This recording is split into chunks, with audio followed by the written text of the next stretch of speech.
Welcome back to No Hidden Agenda TV, sponsored by Caesars Entertainment.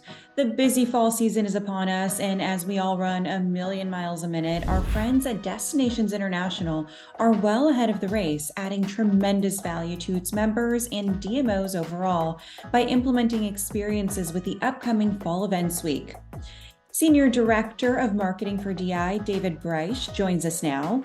David, we're just a few short weeks away from this week of learning. Tell us what participants can expect and why DI decided to plan a full week of events. So this fall, we are offering Fall Learning Week, which is really a combination of 4 of our major fall events, all occurring in one place in Little Rock, Arkansas.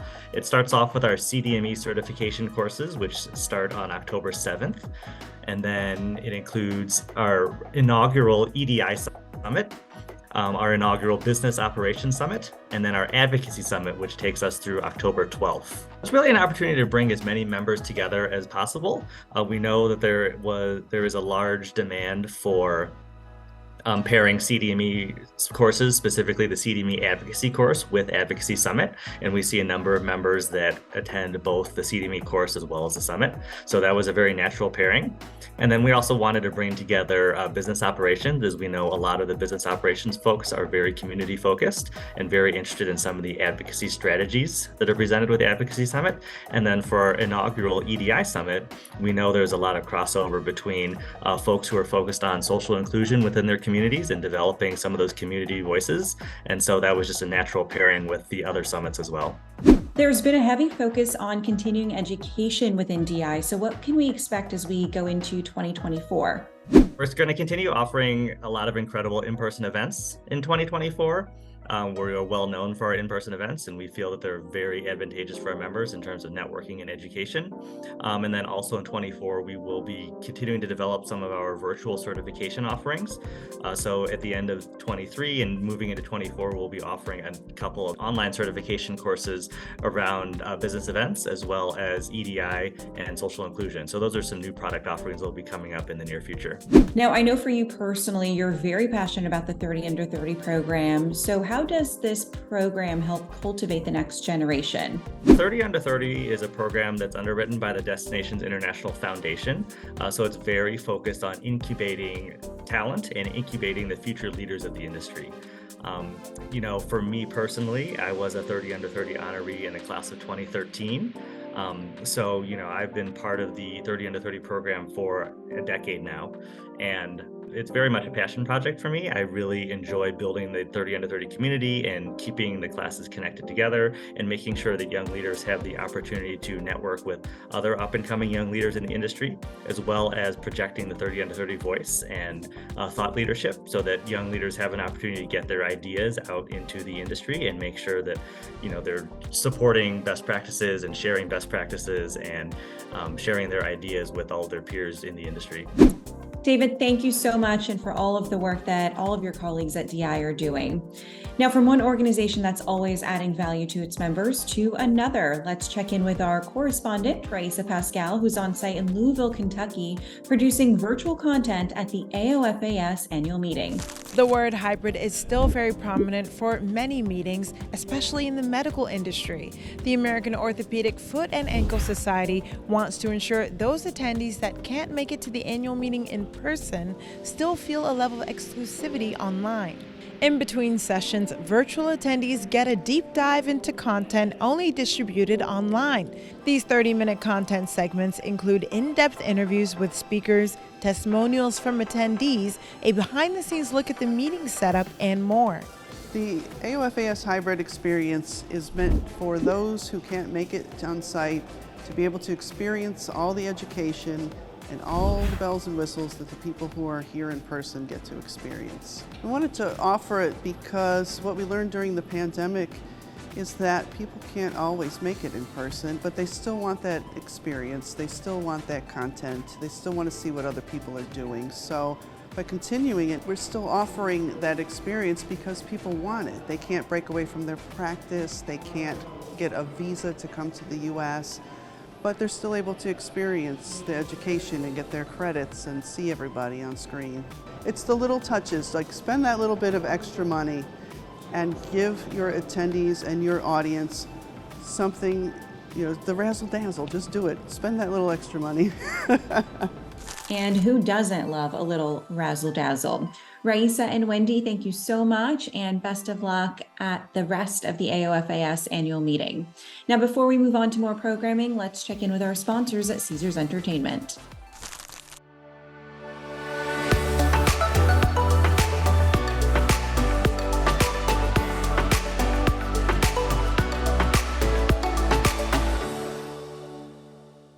Hey everybody, I'm here with my friend Stephen Cutchins. We would love to just have you share a little bit about what your role is at CVENT as we get into our chit chat today. Sure. So I'm our first ever dedicated accessibility role. I'm our senior product manager for accessibility. So my job was brought in here about a year and a half ago to make sure our products are usable by people with disabilities. How did you become so passionate about this particular topic? So starting from birth, I was an orphan. My mom died when I was about 8 years old. Died of cancer. To prolong her life, when I was 7, they removed one of her legs at the hip. So I was a 7, 8-year-old kid. This is, giving my age away, this was in the 70s. I remember doing things like pushing the doors open for my mom and helping her out. So after she passed away, I would spend summers for a couple of weeks with my aunt and uncle. They had 2 kids with cerebral palsy, so 2 kids in wheelchairs. So I grew up as a very young child pushing my cousins in wheelchairs in Disney, because it was always Disney, because that was the only place that was accommodating the kids back then. I also have a neurological disorder called Tourette's syndrome. It's probably obvious, my tics and twitches. It's just passionate about it. And by the way, 30%, there was a survey, 30% of hiring managers said they wouldn't hire somebody with Tourette's syndrome, because they were afraid of how it would appear, that would have coprolalia or yell or something like that. I don't have coprolalia, but it doesn't matter anyway. They should hire me anyway. Yes, they should. They definitely should. Yeah. Well, I'm so excited to have this opportunity to speak with you and also just learn a little bit more about how you prepared for CVENT Connect. Can you tell us about the process of getting ready to make sure that this was an accessible experience before we're on site, and also what's going on here on site? Sure. So before, we had to make sure that our products work. So for example, somebody who's fully blind, let's say, they want to register, so they use registration. They want to pick what cool sessions they're going to come to, so they come to Attendee Hub. Once they're here on site, they have to be able to, register without help from somebody else, because one of the biggest things with people with disabilities is we want them to be independent. So somebody, for example, who's fully blind can use their screen reader on their machine, access registration. They can't see it, but as they tab or as they use the keyboard and go through the controls, it'll read out and say submit button, last name, edit. It'll let them know what the fields are, so they can register, they can pick sessions. And then when they come here on site, and we actually, it's pretty cool, you should try it. I suggest that turn the screen reader on arrival, and you never have to see it. You can just use your finger and it says where you are on the screen. You can register, print your badge, everything without ever having to see the screen. Wow. Pretty cool stuff. Yeah, that's really, really cool. Mm-hmm. Anything else that's happening here on site where you were very considered about the accessibility opportunities for every attendee that's here? Yeah, so we make sure for the sessions, the live sessions, we're going to have captions. There's a company called 3Play Media we're partnering with. They're actually going to offer human captions. We're a little more accurate than artificial intelligence. AI is good, it's getting better, but still it's a little better to have human captions. We're also offering translations. So if somebody is, say, English isn't their primary language, we can offer it in German or French or whatever language they have natively. We also have, for people who may have PTSD or maybe have anxiety that just need to kind of get away, maybe autism, we have, really, I would say 3 separate rooms, but 2 separate rooms really. We have a prayer room, non-denominational prayer room, where they can just kind of go and relax and kind of center themselves, maybe because it's a big event, lots of lights, lots of sound, lots of people. Right. It might be a little overwhelming. For any event professionals that are tuning in today from our virtual audience who maybe haven't done a whole lot with making sure their events are accessible, is there any advice that you can give to them in getting started in the process? For registrants, ask questions. We're very good about saying, do you have dietary restrictions? Are you lactose intolerant? Are you vegetarian? Are you vegan?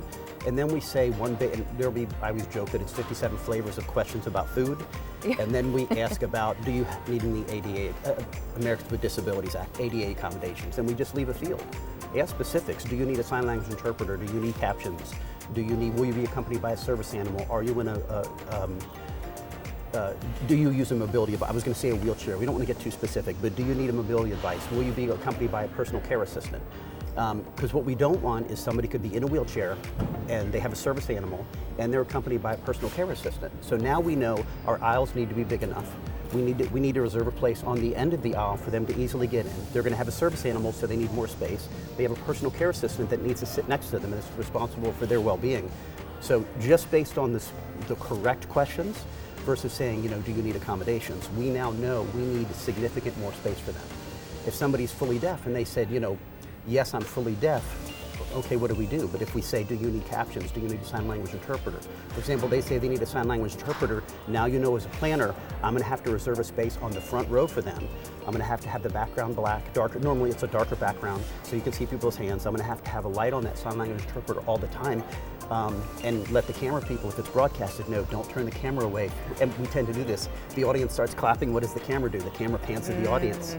You need to keep on the sign language interpreter. So there's a lot of things that lead up to that based on the specific questions that you've asked. That does it for us on this edition of No Agenda TV. We will be back on October 5th for more content, so stay tuned for that. A big thank you, as always, to our sponsors, Caesars Entertainment.